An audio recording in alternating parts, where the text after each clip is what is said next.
Dave, first of all, thank you for accepting our interview offer. As a huge fan of you, when I first heard about the news about your movement to Antalya, I got really excited. What made Yeah. you to make a crucial decision like this? Instead of Istanbul, choosing Antalya is a very interesting decision. But you are Yeah. more than welcome to our country, bro. Would you like? Teşekkürler ederim. Teşekkürler ederim. Um, I really love Turkey. I gave a seminar in Istanbul in 2018, I believe. I think so. That was the first time. And then I also have a lot of friends in Turkey. I know Yusuf Karakaya, Atakan Ashlan, my friend Merjoshan as well. So I met them in Asia, and I came. Actually, when I did the prison fight, it was Merjoshan, my Turkish brother, who was cornering me. So it's funny that we made history with that fight, but it was a Turkish man cornering me in the prison fight, you know. Wow. And after that, I went to visit Istanbul, and I fell in love with the country. And then we were looking for a place, my wife and I, to have nice weather, nice people, and we first wanted potentially Cyprus, but it was too small. We wanted bigger, more action. You know, Cyprus is a bit too small, so we decided the south of Turkey, and that's how it happened, Antalya, and now we want to live here for the rest of our life. It's amazing. It's as I mentioned before, you're more than welcome to our country. My second question is, when I investigate detail about your fighting background, I realized that you started training Jet Kando and Sanda, and you fought some Muay Thai fights before switching to Lethwei. I'm really interested about what aspects played role about this crucial decision. Yeah. So people need to understand, like, because some people don't know, my first style is Jeet Kune Do Sanda. I did Sanda. I was training in Canada under my Sifu Patrick Marcel, and he teach me Sanda style combat and MMA and grappling. I saw a video of Lethwei, and I fell in love with Lethwei right away. But it seemed very hard to go like all across from Canada to Myanmar. And at the time, Myanmar was very, very hard to enter and very hard to get fights. So my goal was to one day fight. That was my dream, to go fight in Lethwei. But then I had to go get some experience and get my name higher, because they were not going to give me a fight in Myanmar. So I had to go to Thailand in the meantime. It was just like a default option. I fought there to gain experience, and then when my name was high enough, I got into prison fight, and then after prison fight, I got an opportunity to go fight in Lethwei. But that was always, Lethwei was always my mission, was always my dream. So it would just happen naturally. The promoter from prison fight, he was the promoter also for Lethwei in Myanmar. So it was, sometimes life, everything happens perfectly. Thank you. Yeah. You took part, you mentioned in our last question about prison fight in Thailand in a maximum security prison. Like, it's like the movies. Prisoner fighting for their freedoms. It sounds crazy, man. Could you please share your feelings and memories about this interesting experience? Yeah, that was crazy, man. That's we're actually writing a book about it right now, and there was a documentary about it, a few documentaries. It was one of the most memorable experiences in my life, because I was matched against a fighter who was he was already experienced, but he did some bad decision, and he ended up in prison. So in order to give them a chance to get out of prison, because people need to know the prison fight system, the prison fight idea is that the prisoner, if he wins against the foreigner, he will get his sentence reduced. So my guy was a guy for drug trafficking, and he was also a fighter, fought in Lumpini, and but then if he wins against me, he gets 2 years reduction. So Oh. a lot of pressure for that fight. It was insane. It's crazy. So we go there. I'm with my friend Joshan. We go there in maximum security. We enter the big metal door, and we see inside like 800, 1,000 prisoner. They all look at us like they want to kill us. And I'm like, I look at Mert. I'm like, wow, bro, maybe we were gonna die in the prison. He's like, bro, well, let's fucking do this. So I fight, I win, and then it was just crazy because it was not normal. Next to the ring there was a couch, and on the couch was the director of the prison. You know, it's like in the movies, the director of the prison was watching the fights next to the ring. And I got my opponent's head so bloody from elbows. He had like maybe 50 cuts on his head, and he was bleeding. Like it was a good fight. It was a good fight. And after that, I got the offer to go fight in Lethwei. They're like, we want you in Lethwei. Sounds like an unbelievable experience, brother. Yeah, we're gonna translate the book in Turkish so people can read all the small details. You know. I can't wait. You know, they made a movie in Thailand about an English boxer who participates in the prison fights in Muay Thai. Do you know it? I thought wasn't it boxing? I think it was a boxing fight, not Muay Thai. I think it was a boxing fight. But yeah, I heard about it. There's a few movies like that. But Okay. I'm happy to say that I lived the real life story. Okay. Bare knuckle competitions like Lethwei and bare knuckle boxing is becoming really popular in these days. Many popular cage fighters and boxers, they are participating in these fights. How do you see the recognition of Lethwei more in following years? Well, it's a good question. Right now, the bare knuckle universe is really exploding. Like I said, Lethwei is more popular than ever. Bare knuckle fighting. I interviewed some fighters from BKFC now. They're also very popular in the US.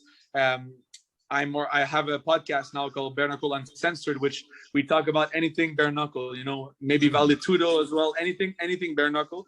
I think the future is very bright for more real martial art, like less protection, more raw. You know, more raw. I don't know if I can translate that, but I think it's going to be very nice in the next year. So basically, we're living the golden era right now, but we're going to see so much more in the next few years. I'm very excited to see who's going to be the next Lethwei stars, who's going to be the next champions. Very, very excited to see that. I think Lethwei is going to be it's going to be like 20 times more popular than it is right now. And right now already I'm doing seminars all across the world. I'm doing, I did in over 30 countries. In 2019, I did a seminar tour. I teach to over 2,000 students everywhere in Europe and in America. So to think that it's going to be more popular is crazy. So I'm very excited. Being punched, I try to avoid injuries, and so far so good. Thank you. Living in another country is a whole different thing. Language, culture, traditions are different in everywhere. How long did it take for you to get used to Burmese traditions? They are considering you as a national hero. I believe it's not easy to make an impact like this one as a foreigner in a different country. No, it's not, and it was not easy at first because they were concerned if I was going to take the title and run away back to Canada, for example. But not at all. I really felt so much at home, and honestly, sometimes I feel way more at home. I don't want to say sometimes, like most of the time, I felt at home in Myanmar because they're a culture of fighters. In Canada, we don't have fighters anymore. It's we're just we listen a lot to everybody. We don't. The culture of fighting is not as strong as it used to be. So in Myanmar, I felt welcomed. My wife and I, we felt welcome. We even decided to get married there in Yangon. It's like my home, and we have a place there. When there's no military problems, we're always there almost all year. And it was once they realized that I was like I was gonna help them. I was gonna help bring eyes to the country, bring tourism, and they really were happy that I was promoting Myanmar and the culture of Myanmar, Lethwei, and all these things. So they were very proud, and they accepted me as their champion, which was very, very special to me. That they accept me as the first foreigner, the first foreigner champion in over 2,000 years of history. So I really am very grateful for that. It's amazing. It's because of you, brother, your achievements. People are admiring you because of this. You're a hardworking person, you're a successful person, and you carried this art and made it popular more than ever. Thank you so much, my man. And it's not easy because, the Burmese were born into doing headbutts, kafa. They were born in doing bare knuckle fighting from a young age. Their fathers were bare knuckle fighters and Lethwei fighters. So to come in and to challenge the champion for the belt was scary, and it is. We have to admit it is scary, but that's a quote I like is, "You cannot have courage without fear," and that's good for anything. That's good for meeting a woman. That's good for business. If you are courageous, that means that there was fear initially, and either when there's fear, you either accept it or you don't. And when you don't, that's when you become courageous. So I had to become courageous, and I had to do it. And that's what to answer your question, that's why Myanmar people accepted this, because they're like they just like everybody that shows respect and courage. So I cannot thank them enough for that. And that's why I dedicate my life to growing Lethwei around the world. Sounds amazing. Dave, you became a guest in a Joe Rogan Experience. It's the most popular MMA show, one of the pioneer shows in the fight game. He is interested in adding headbutts to UFC, which makes us really excited about. Do you believe it's going to happen one day? If you ask me, I think headbutts will never be allowed in UFC, but I do think there's going to be some promotion that's going to start adding them. And Masvidal, I'm going to have him as my podcast soon. He said he's starting a bare knuckle MMA promotion. So now it would be only a small, addition would be to add the headbutts. We've seen it in Brazil in Vale Tudo. So it's possible that we're going to have promotion, but UFC is too solid. They have too many sponsors, too many contracts, and they will not accept the headbutts. It's too brutal, and it would change the entire the rules. Unfortunately, I know me and Joe, we want it, but I don't think it's going to happen. You don't give any chance to this, I guess. No, because think about it. The champions back in the days, and now you become a champion now in UFC, for example, it would not be the same championship because one was with headbutts and one was without the headbutts. It changes the championship changes, So I don't think it's going to happen. But for people that want to see headbutts, they can always watch Lethwei, It's true. You have a strong background in grappling as well as striking. I know you trained in Brazilian Jiu-Jitsu and participated in no-gi tournaments in Canada. You visited Renzo Gracie Academy in New York, which is worldwide famous, and trained with the no-gi champion Gordon Ryan. Yeah. You'll be able to see you in a big MMA promotions. Mainly, I guess, in one FC becoming my mind. Yeah. Well, we've been getting a lot of offers, even by one FC, either after Lethwei or MMA, stuff like that. I declined for now because I have so much to do in Lethwei. We'll see what the future comes. I love grappling. I even gonna organize a grappling tournament in Turkey. So I'm excited. I love this. I love.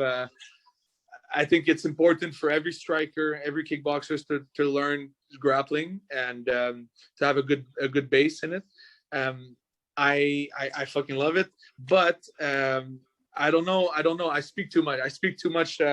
My mentality. So I don't know if it's gonna stop some promotion to to hire me, but I don't need it. You know, like if it happens, it happens. If it doesn't happen, I'm still gonna be happy. I don't need the, but maybe as a maybe one day. But again, life right now is too fucking weird. Like it's so weird right now. So we'll see what the future comes. Thank you. Could you please tell me in detail about how vegan lifestyle affected your life as a fighter? Do you have any daily routine, and are you working with a nutrition specialist? Well, right now I am just eating how I feel. A lot of fruits, a lot of vegetables. I sometimes carbs, you know, like potatoes, rice. I love a lot of colors, you know, like peppers and beetroot. A lot of color, which is a lot of vitamins, a lot of nutrients. I've never felt better energized in my entire life. I always felt tired after big meat meals, like after burgers or after steak. You need to digest the food, and with you know the vegan diet, the plant-based diet, because I just want to make sure people understand there's vegan is not a diet, right? Vegan is a philosophy of life that you want to don't cause you know cause as less harm in your life as possible. If you are vegan, if you don't eat meat only for health reasons, you're not vegan. You are plant-based, because plant-based is the diet. You understand? Like the diet of a vegan is plant-based, and because sometimes people, you know, they're told you cannot eat meat because you're going to be sick, so they stop. They're not vegan because they only stop because of health reasons. Health reasons. They don't care about the animals. They don't care about you know the exploitation, the rape, the killing of billions of animals. They don't care about that. They just are eating, you know, plant based. But I am vegan because I don't want to cause harm to animals in my life as much as I can. Nothing is perfect, you know, but I try to reduce it as much as I can every day. Try to perfect myself. I think the journey of a human is to perfect. Until a year ago, I still had some leather jacket. Now I play, but it took me some time, you know.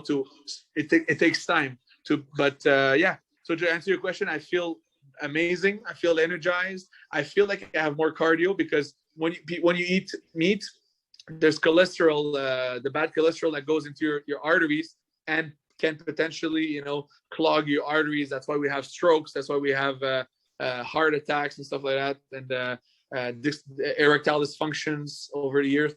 When you don't eat animal products, the fatty deposit in your arteries are basically in existence, and I feel like I can go longer and spar. I can spar longer. So if people are you know interested in learning more about this the diet, but also the philosophy, I would suggest watching What the Health on Netflix. Also watching Game Changers and watching Forks Over Knives. That's only about the health. You know, Game Changers is about the health. And if they want to see something about ethical reasons, man, the movie that changed my life is Earthlings. Earthlings. It's the movie is done by the Joker, the Joaquin Phoenix, the guy that did the Joker. Joaquin Phoenix is vegan for 30 years, man. He doesn't eat meat.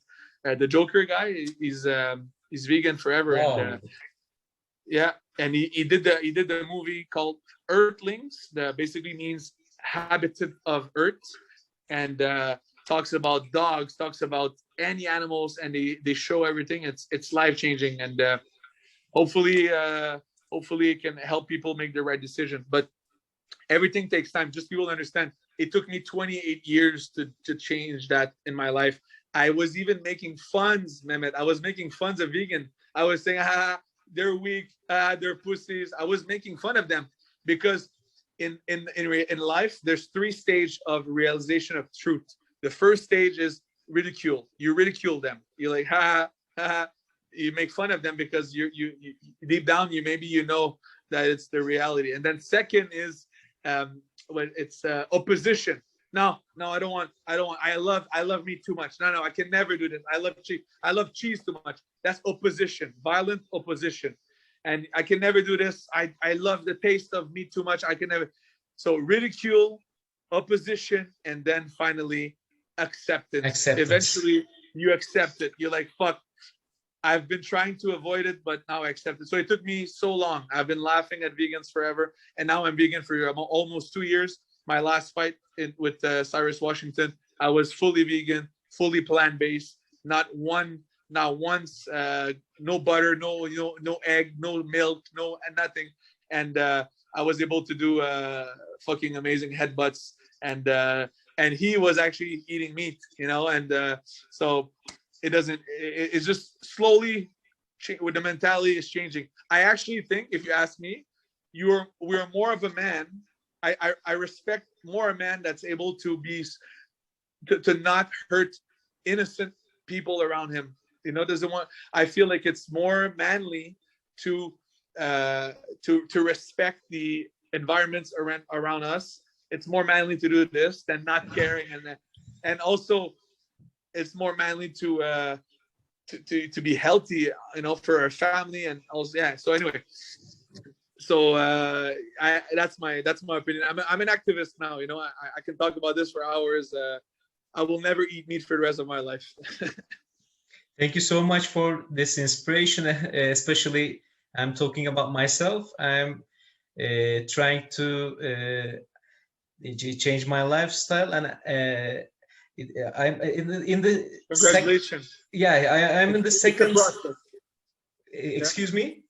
It's and we have to be okay with taking your time. First step, I suggest people to stop any dairy product. No yogurt, no kefir, no milk, no ice cream with milk. They make amazing ice cream with cashew milk, with coconut milk, with oat milk, almond milk. We don't need to drink that from the titty of a cow. It's from the tit of a cow. Like, it makes no sense. So don't worry. I did it gradually for a year before being fully vegan.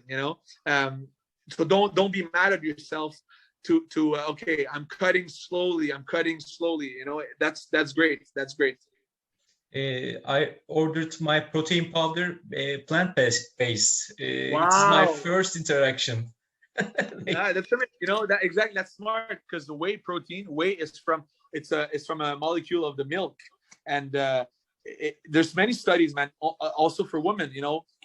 Harvard studies that says that milk causes breast cancer in women, and yet the American Breast Cancer Association still suggests women to drink milk. That's how stupid we are. And even one of the biggest sponsor of the Breast Cancer Association is Danone. Danone is yogurt. So that's how stupid we are. There's available studies online that tells us that milk is not good for us and it's not needed for optimal health, but yet we continue to do it. So I suggest people to stop milk, and then you can stop other things as much as possible. But any doctor will tell you should eat way more vegetables. Like that's the key to longevity. Thank you so much. You and your wife Irina has been working on multiple charity projects, especially for kids. What are your future aspects about your charity works, Dave? Well, this is something that's really important to me because it changed our life completely, our philosophy of life. We went to Myanmar, and we went to an orphanage with kids that are not only no parents, but they have the HIV virus in their body. So they're being left out at childhood because, many reasons, because they're poor, the parents are poor, because they're sick sometimes. So they're left out.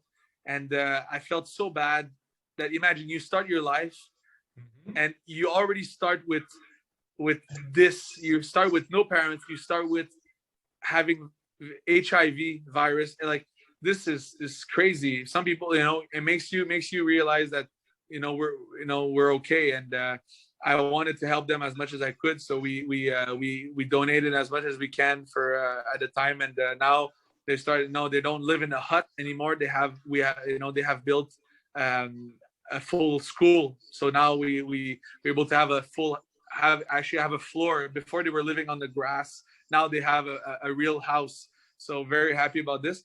And that brings me to to my one of your other questions that you told me. It was the Koji Earth project. I always wanted to give more than just my money. I want millions of dollars to everybody around the world, not only in Myanmar but all around the world. And my new project is Koji Earth. I'm the co-founder with an amazing team. And Koji Earth is basically an alien that comes to Earth and he sees the inequality, sees the injustice, and wants to help. So he decides to stay on Earth and help. And the way we do it is that it's a token, it's a cryptocurrency, and every time somebody buys or sells Koji, there's 1% of that transaction that's going to go into a wallet, and that wallet will accumulate to millions of dollars. And the community decides on what charity and what cause we're going to help. So let's say in 1 month we have $100,000. Well, we have to build a well in Africa. Well, now we build a well. We build wells in Africa, and then the next month we have another $50,000, and we need to help this orphanage in Myanmar. And then after that, there's a tsunami in Japan. Okay, let's help them. Oh, there's a tornado in Ukraine and in Texas. So basically, I want Koji to basically people can make money while helping Earth at the same time. So it's amazing. You don't have to, because many people, they want to help, but if they can only give maybe $1,000, but if we do it in a community, everybody, $1 everybody everywhere, it's gonna make we're 7 billion people on Earth, so it's gonna go fast. So the goal is basically invest and spend, invest in Koji. You can make money, but you're also helping Earth, and that way, that's my way to make sure that we can help as many humans, animals, vegetation, environment as possible. So that's the new project we're launching in about 4 days. We're gonna launch, and it's gonna be live on the Ethereum blockchain, and the project is called Koji Earth, but the token is called Koji. Koji, okay. Koji is the coin, and basically, I think it's going to be wonderful. I think we're going to help so many people around the world. Thank you for the brief introduction. It's one of my questions to introduce you this new coming project. I hope everyone is going to buy this token to help the other people who we are sharing in our Earth.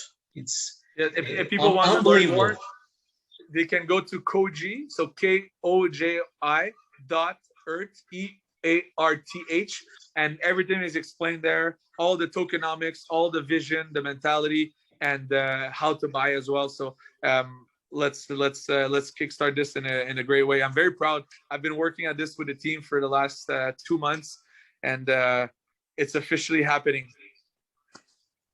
Thank you. Dave, fans, including me, are impatiently waiting for your fight with Buakaw Porparamuk, the king of the Muay Thai versus the king of Lethwei.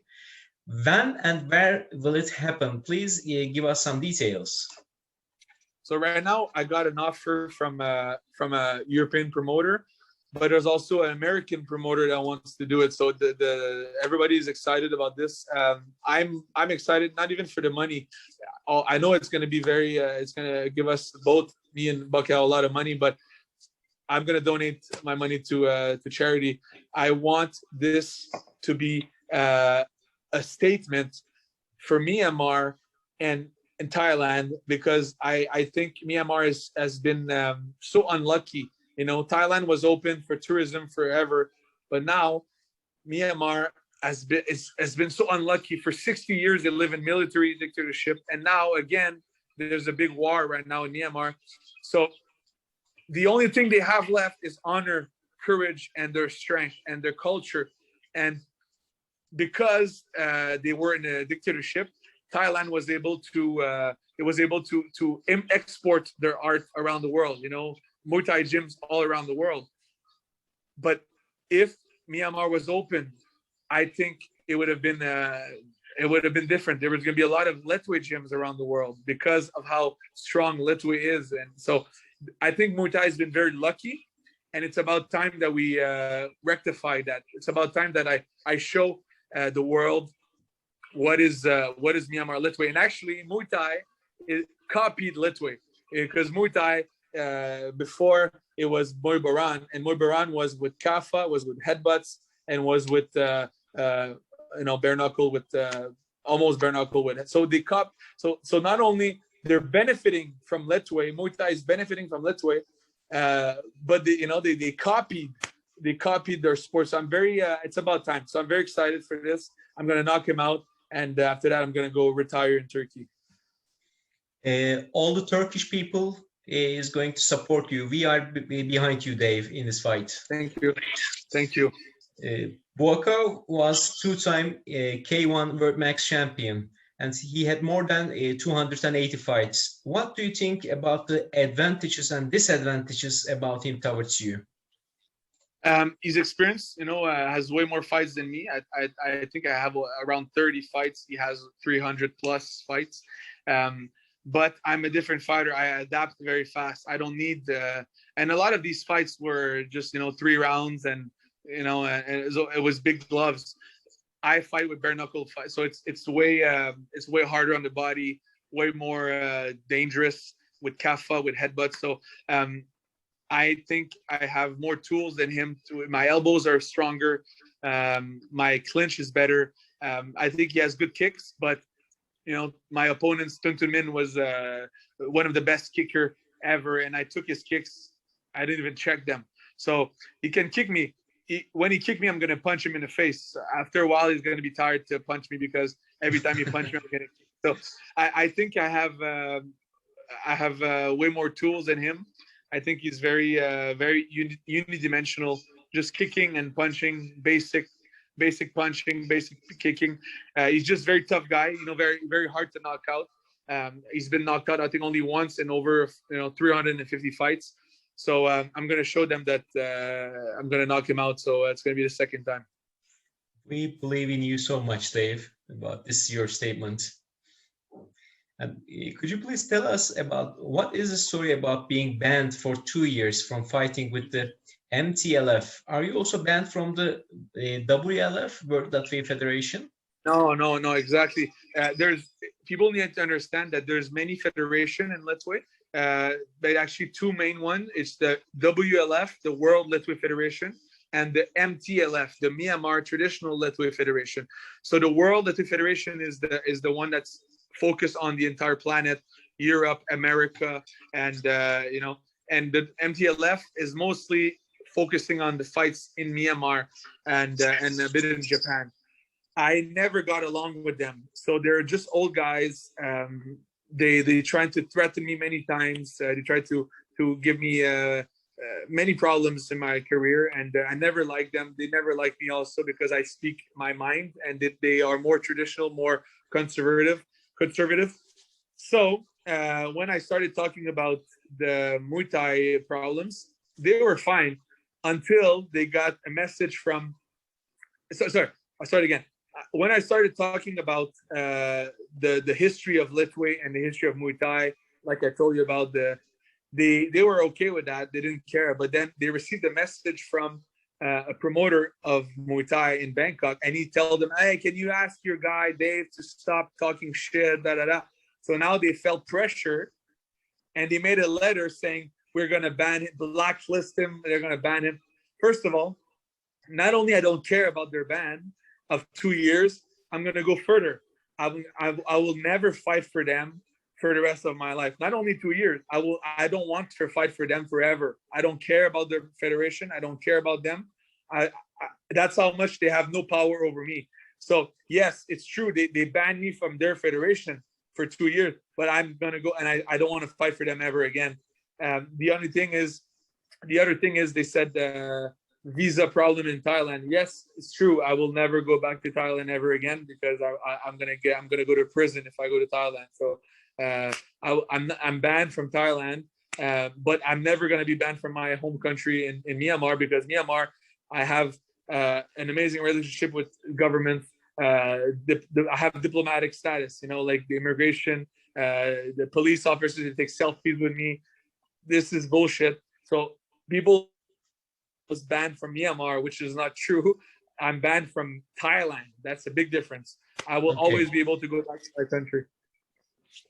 It's good for you to clarify for your fans about this kind of scam informations in the internet. Yeah, it's fake news. It's fake news. And if people care about, they can go to WLF. I support them, and they're doing great sanctioning all around the world. So I support them. I don't support the MTLF. Okay. One of my friends, he is very keen of what your tattoos. Does your tattoos have some meanings? And could you please tell us briefly about what their meanings and what they stand for? So this is the traditional tattoo from Myanmar. You have many symbols from different meaning. It goes all the way high, and basically this is called the toquin. For example, this symbolizes agility, protection, because the shell of a turtle, and there's many meaning. And basically the toquin is a symbol of manhood in Myanmar Lethwei. Basically, it's like a passage from boy to man in traditional Lethwei.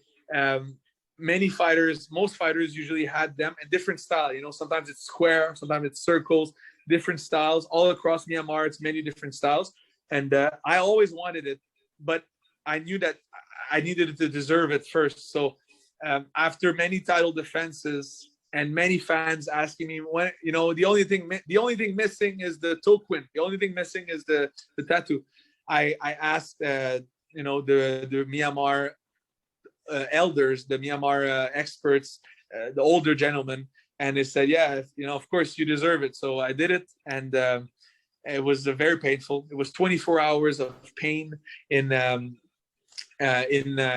like 2 days. We did the first time I did it, everything except the inside, and then I fought Basinski in WLC, and then I did the other section afterwards. It was painful, man, especially on the kneecap, especially on the kneecap here. You hear the bone, da, da, da, da, da, da, da, da, and then behind the leg here is very sensitive here, and the way it matters in Lethwei is that they don't care about the details. It needs to be painful.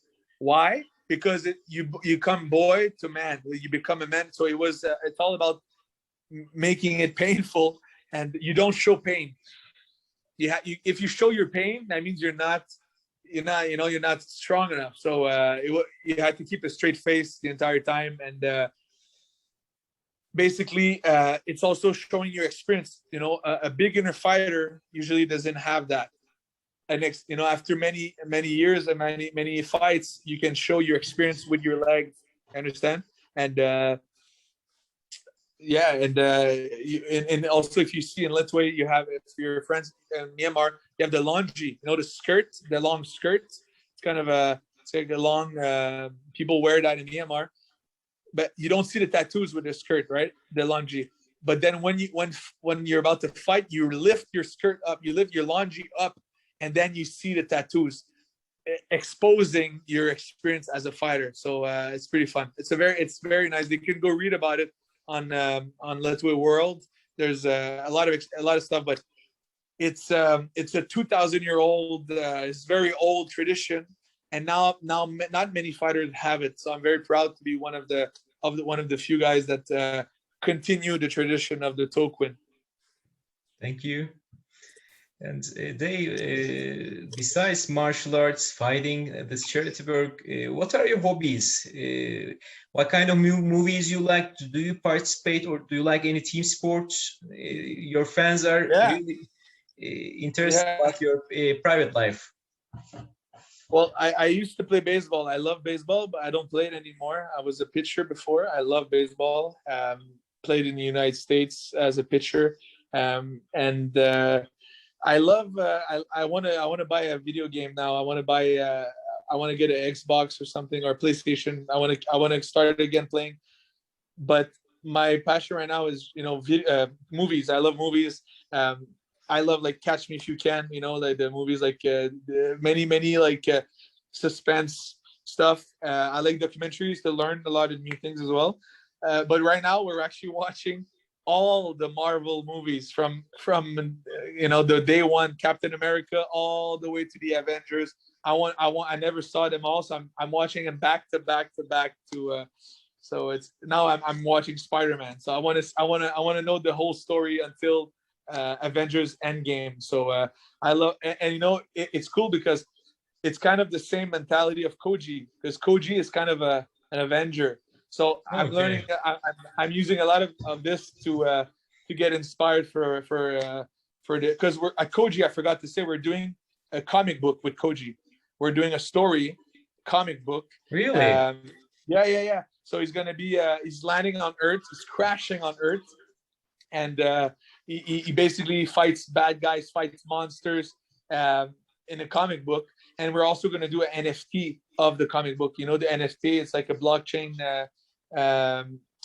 People can Google what was NFT means, but we're gonna basically everybody that buys Koji, a certain amount is going to be available to receive the comic book via blockchain. So it's going to be very exciting. So I love the superhero, because Koji is a superhero, Dave, I also grew up watching superhero movies. Like, I consumed a lot of Marvel cartoons and Marvel movies.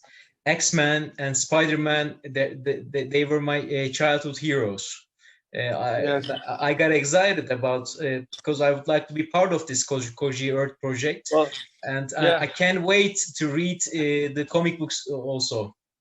Yeah, it's gonna be cool. So basically, every month we're gonna drop a comic book.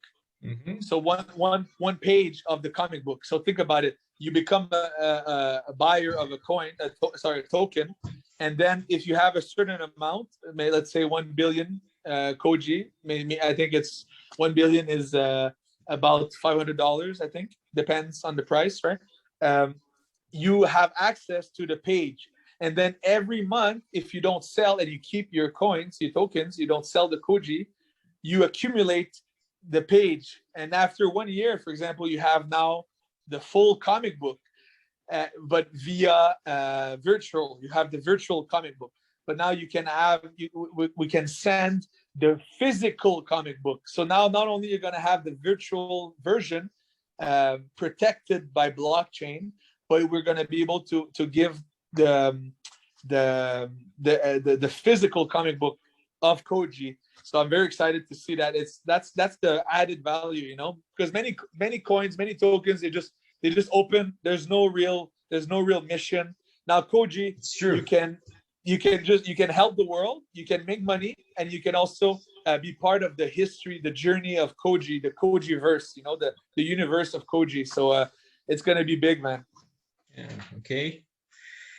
Do you have any message to your Turkish fans? And I would like to you from mention about the camping details you and Ertan are planning in Antalya. Yes. So guys, if you guys are in Turkey, you're whatever you're from, Istanbul, Ankara, Antalya, it doesn't matter where you're from. I invite you to come to our retreat. It's a training camp in October, I believe. I will post it very soon.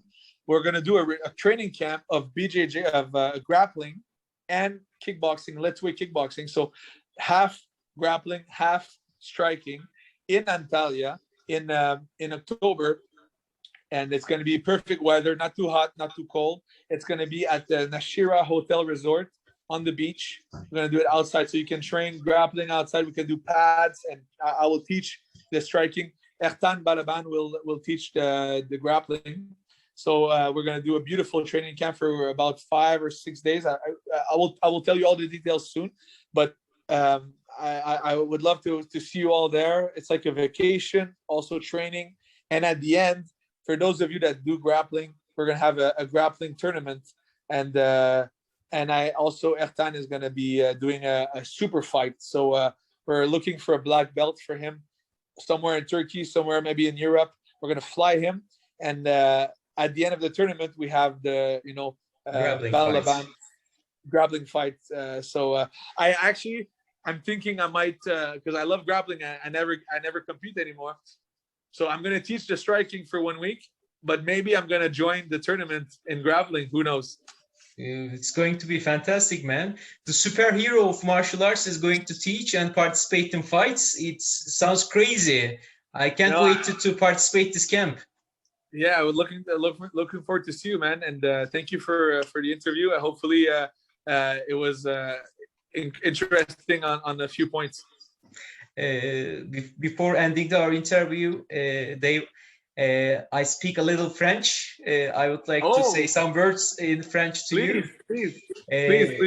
Je voudrais vous remercier d'avoir accepté notre invitation. Je souhaite que vous sentiez chez vous dans mon pays. C'est un privilège de connaître. Wow, man, you're gonna make me cry. This is so beautiful. Thank you so much. I'm a very sensitive. I like to fight, right? I do kafa. But I'm not afraid to say that I cry when I watch movies. But this is very kind of you, brother. I appreciate it. I appreciate your message, and I do feel really welcome. I really feel welcome in your country, and I feel like it's becoming my country as well. So, and your French, çok güzel. Thank you so much, brother. Do not forget what I said at the beginning of our interview. You have a family, you have lots of friends in different cities of Turkey. This is your country also, man. This is your home, okay? Thank you. Feel like this, okay? You're one of us right now. Teşekkürler ederim abi. Memnun oldum. Görüşürüz. Memnun oldum. Görüşürüz.